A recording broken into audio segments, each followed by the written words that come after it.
Hello guys, welcome to my channel. আমি সৃঞ্জনা তোমাদের সাথে। তোমাদের chapter number 8 tools and technique বলে যে চ্যাপ্টারটা আছে, সেই চ্যাপ্টারে ফ্রিজ ফ্র্যাকচার রেপ্লিকেশন বলে একটা টপিক আছে আর ফ্রিজ এচিং বলে একটা টপিক আছে, সেইটা আমি আজকে পড়াবো। তো ফ্রিজ ফ্র্যাকচার রেপ্লিকেশন আর ফ্রিজ এচিংটা ক্লোজলি রিলেটেড, বাট কিছুটা একটুখানি আলাদা আর কি। তো ফ্রিজ ফ্র্যাকচার রেপ্লিকেশনটা পড়তে গেলে আমাদের জানতে হবে যে এই ফ্রিজ ফ্র্যাকচার রেপ্লিকেশনটা আসলে কি, টেকনিকটা কি। ফ্রিজ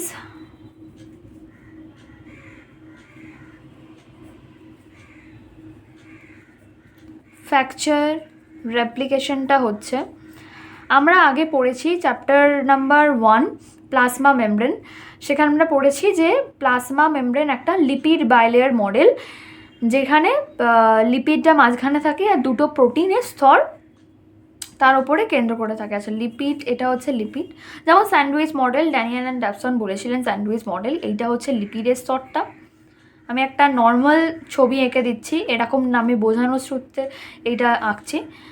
এটা হচ্ছে প্রোটিনের স্তর একটা, আর এটা হচ্ছে প্রোটিনের স্তর। তো আমরা যদি জানতে চাই এগুলোর পজিশন কি, বা এখানে কোথায় বা ডিএনএ আছে, কোথায় প্রোটিন মলিকিউলগুলো কিভাবে আছে, তারা কিভাবে ফর্ম করে আছে, তো সেখানে তার ইন্টারনাল স্ট্রাকচারটা আমাদের জানতে হবে। লাইক আমরা যদি প্রোটিনের দুটো স্তরের মধ্যে যদি আমরা জানতে চাই যে তাদের ইন্টারনাল স্ট্রাকচার কীরকম, তাহলে আমাদের ফ্রিজ ফ্র্যাকচার এই যে রেপ্লিকেশনটা আছে, এই টেকনিকটা আমাদের কাজে লাগবে। ফ্রিজ ফ্র্যাকচার রেপ্লিকেশনের কিন্তু দুটো নাম আছে। তোমাদের যদি পরীক্ষায় আসে যে fridge fracture replication or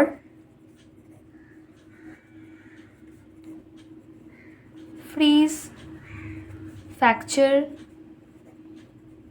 electron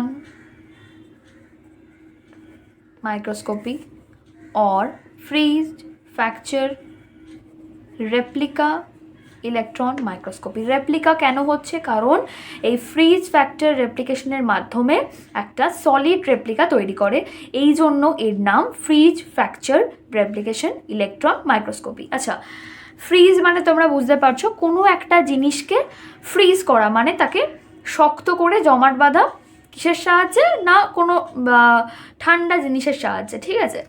fracture মানে ড্যামেজ বা ভাঙা।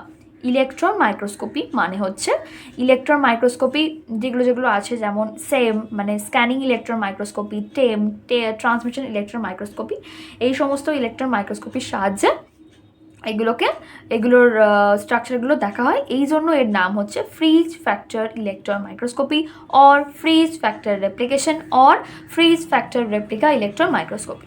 আচ্ছা, এই ফ্রিজ ফ্র্যাকচার রেপ্লিকেশন ইলেকট্রন মাইক্রোস্কোপির কিছু কিছু স্টেপস আছে। ফার্স্ট স্টেপস হচ্ছে ফ্রিজিং।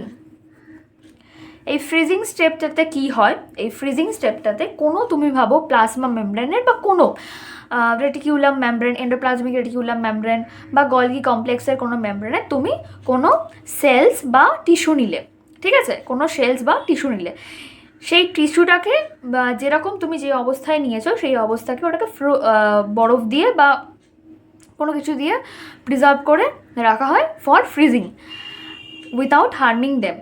কোনো ক্ষতি তাদের না করে তাদের ফ্রিজ করা হয়।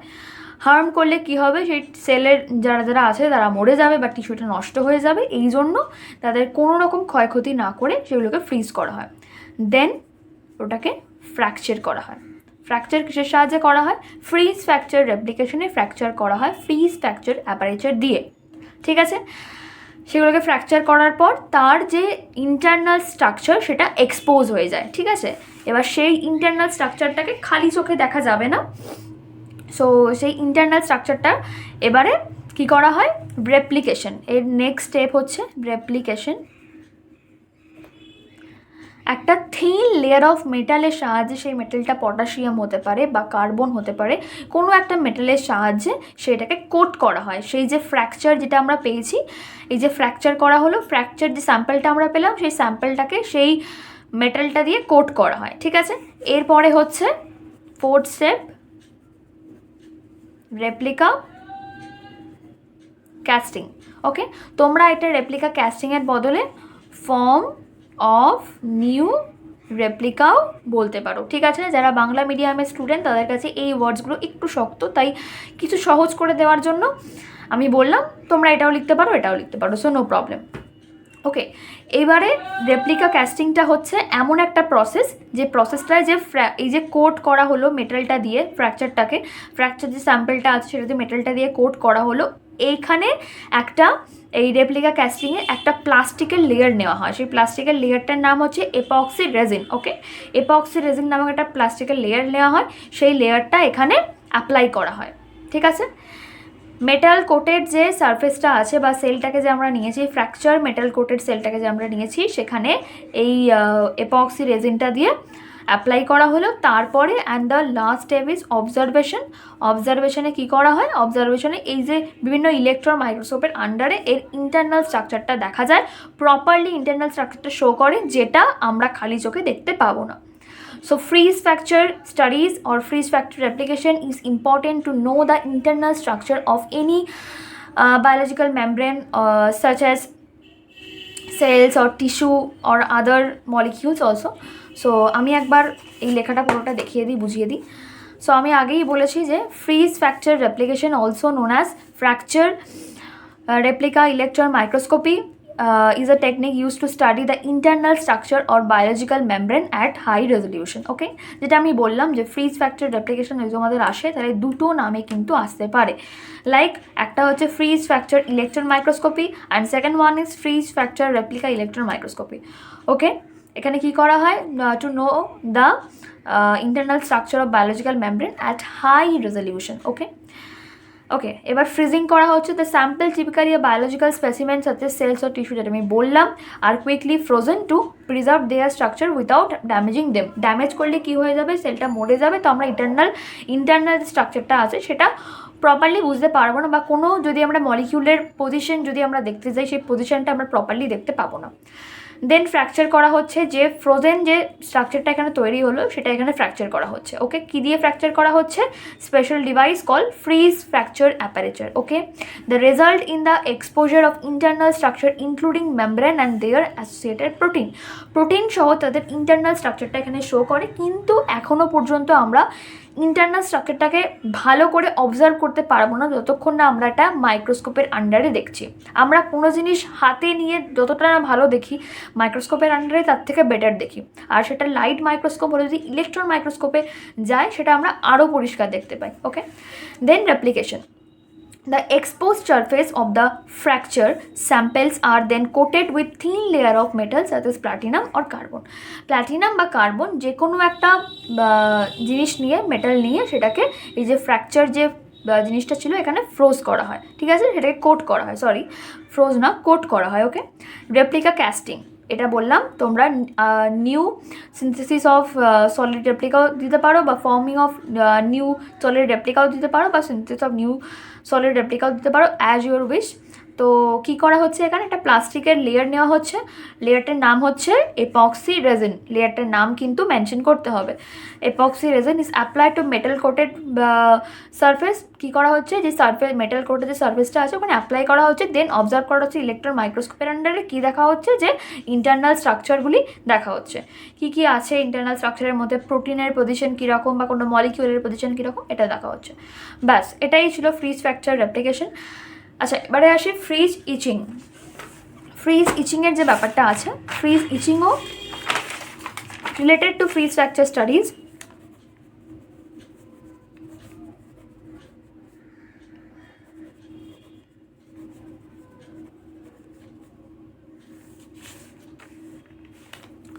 তো ফ্রিজ ইচিংয়ের কিছু কিছু স্টেপস আছে, অনেকটাই সেম, মানে পুরোটাই সেম, ঠিক আছে। প্রথমে এই যে ফ্রিজিং করা হয়, এখানে তোমরা ফ্রিজিং না লিখে sample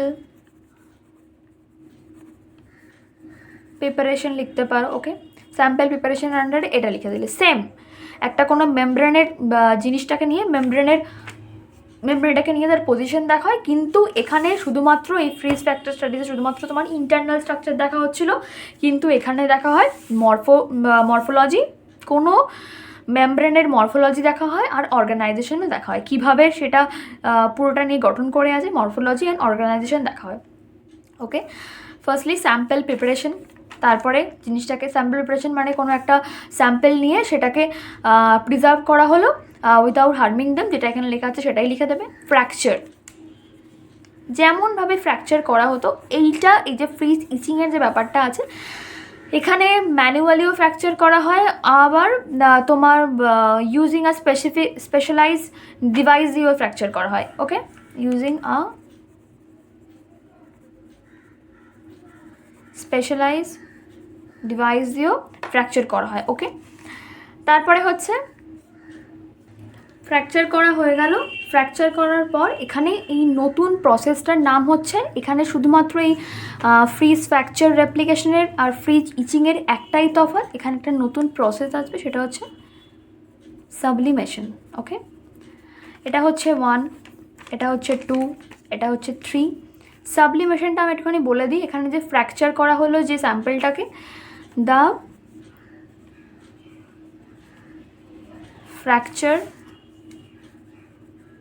sample is placed in a vacuum chamber where the surface ice sublimates. Okay, এইটা তোমাদের লিখতে হবে। The fracture sample is placed in a vacuum chamber where the surface ice sublimates. শুধুমাত্র এই পয়েন্টটা আলাদা, বাদ বাকি সব পয়েন্ট একই। তারপরে আসবে মেটাল কোটিং। মেটাল কোটিংটা আমি আগেরবার কী দিয়ে বললাম, প্ল্যাটিনাম আর কার্বন। যে ফ্র্যাকচারটা এখানে নেওয়া হয়েছিল সেখানে এটা ভ্যাকুয়াম চেম্বারের মধ্যে রাখা হলো ওয়ার দ্য সারফেস আইস সাবলিমেটস। এইবারে ফ্রোজেন যে ফ্র্যাকচারটা ছিল এখানে, সেই ফ্র্যাকচারটাকে মেটাল দিয়ে কোট করতে হবে, মেটাল দিয়ে তার বাইরেটা কোট করতে হবে to know the proper internal structure of the membrane. Okay, তারপরে আসবে অবজারভেশন। অবজারভেশনে কী করতে হবে, দ্য স্যাম্পল ইজ প্লেসড, এই যে স্যাম্পলটা আছে, the sample is placed is a same or টেম ইলেকট্রন মাইক্রোস্কোপ। সেম অর টেম তোমাদের চ্যাপ্টারে কিন্তু এটা আছে, এই চ্যাপ্টারেই আছে। আর এর নেক্সট টপিকটা হচ্ছে সেম অর টেম। সেম হচ্ছে স্ক্যানিং ইলেকট্রন মাইক্রোস্কোপ, আর টেম হচ্ছে ট্রান্সমিশন ইলেকট্রন মাইক্রোস্কোপ। এই দুটো ইলেকট্রন মাইক্রোস্কোপের আন্ডারে এটাকে দেখা হয়, এই ফ্রিজ ইচিংটাকে দেখা হয় কী করে হচ্ছে। ঠিক আছে, তাহলে এই যে কোটেড যে জিনিসটা আছে, এই কোটেড জিনিসটা সেম আর টেমের আন্ডারে দেখা হয়। এই সেম আর টেম নেক্সট টপিক আমি পুরো ডিটেলসে পড়াবো। আগে তুমি এইটা বুঝে নাও যে শুধুমাত্র এই ফ্রিজ ইচিংয়ের যে ফ্রোজেন স্ট্রাকচারটাকে মাইক্রোস্কোপের আন্ডারে দেখা হয় কি দেখা হয়, এবারে দেখা হচ্ছে to know the morphology and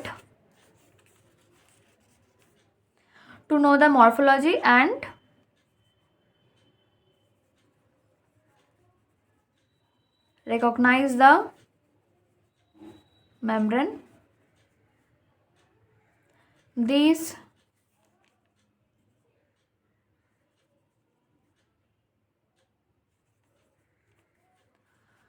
This observation is help to the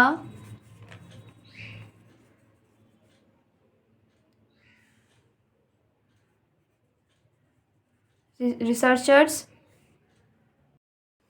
okay, sublimation হয়ে গেল। সাবলিমেশনে তাহলে কী দেখলাম, the fracture sample is placed in a vacuum chamber where the surface ice sublimates. এবারে সেম আগের মতো আসবে হচ্ছে মেটাল কোটিং।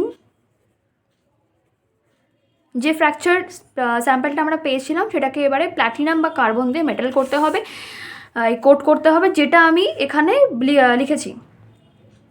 এই যে এই পয়েন্টটাই এখানে পুরো ছাপিয়ে বসিয়ে দেবে, কোনো সমস্যা নেই। তারপরে হচ্ছে অবজারভেশন কিসের আন্ডারে করা হয়, ইলেকট্রন মাইক্রোস্কোপের আন্ডারে করা হয়। তোমাদের যদি কোনো কোয়েশ্চেনে আসে, 2 মার্কসের যে কোয়েশ্চেনগুলো আছে, ইলেকট্রন মাইক্রোস্কোপ কী কী, সেটা পরের টপিকেই আছে, এই চ্যাপ্টারেরই পরের টপিকে। এই ফ্রেজ ইচিং যে টেকনিকটা ইউজ করা হয় সেটা শুধুমাত্র সেম অর টেম ইলেকট্রন মাইক্রোস্কোপের আন্ডারে করা হয়। সেমের ফুল ফর্ম হচ্ছে স্ক্যানিং ইলেকট্রন মাইক্রোস্কোপ, আর টেমের ফুল ফর্ম হচ্ছে ট্রান্সমিশন ইলেকট্রন মাইক্রোস্কোপ। আমি পরের টপিকে খুব ডিটেলসে বুঝিয়ে দেবো। শুধুমাত্র এইটা বুঝে রাখো যে ফ্রিজ ইচিং যে টেকনিকটা আছে সেটা সেম অর টেম মাইক্রোস্কোপের আন্ডারে দেখা হয়। কী দেখা হয়? মরফোলজি দেখা হয়, কার মরফোলজি, মেমব্রেনের মরফোলজি দেখা হয়, অ্যান্ড অর্গানাইজেশন দেখা হয়, আর কিচ্ছু না। পুরোটা হচ্ছে তোমার ফ্রিজ ফ্র্যাকচার রেপ্লিকেশন আর এই ফ্রিজ ইচিং জিনিসটা পুরোটা সেম, শুধুমাত্র এই সাবলিমেশনের জায়গাটা আলাদা। আমি পর এটা 4 নাম্বার পয়েন্ট, এটা 5th নাম্বার পয়েন্ট। এবার যদি তোমাদের নোটস লাগে, এই জিনিসটা পুরোটাই একই, কিন্তু তাও যদি তোমাদের নোটস লাগে, you can comment on my comment section. I will upload the notes on my Telegram channel. ভিডিওটা ভালো লাগলে লাইক, শেয়ার অ্যান্ড সাবস্ক্রাইব করবে। আপাতত বাই।